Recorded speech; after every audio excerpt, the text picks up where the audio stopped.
Welcome back, everybody. The Biden administration is ramping up the diplomatic efforts to address a growing number of migrants crossing into the U.S. illegally. It comes as the country sees the highest number of migrant children in their custody in 2 decades. And the Biden administration under pressure from both sides of the aisle for its handling of the situation at the border. We have boots on the ground at the border tonight. NewsNation correspondent Marky Martin live in Hidalgo, Texas with an update. Marky.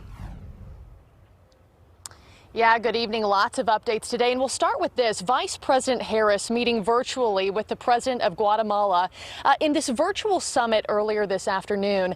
The White House really touting this conversation as coming together, working together to address and come up with immediate relief needs for Guatemalans and for Central Americans who are migrating out of their home countries through Mexico into the United States. Here's part of today's conversation.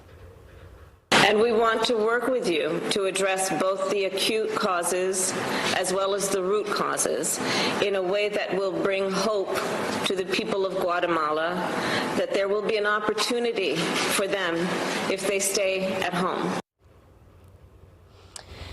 Just a reminder here, the VP has yet to travel to the southern border, but reportedly plans to travel to Guatemala and the Northern Triangle countries later on this year, come June. Now, in other news, and also today, Texas Governor Greg Abbott sent a letter to several county judges across the state asking them to send the governor's office an estimate of the fiscal impact of this border surge, an event that, of course, Abbott has been calling for months now a crisis.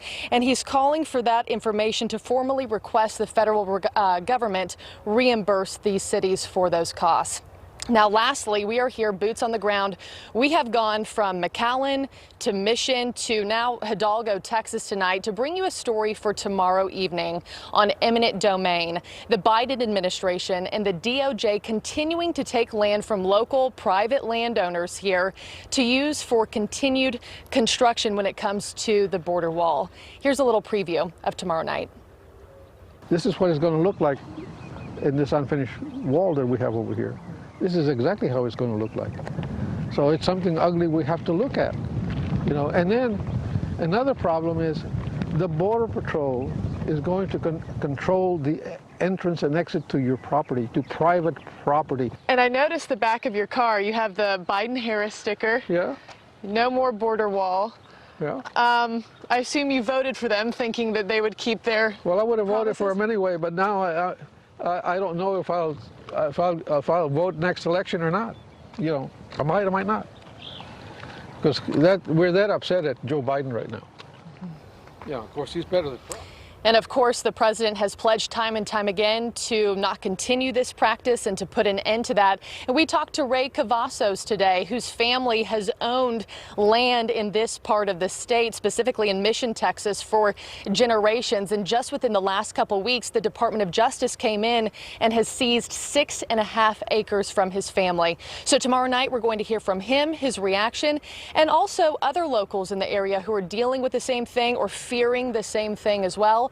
That story will air tomorrow night right here on NewsNation Prime. For now, reporting live in Hidalgo, Texas, Marky Martin, NewsNation.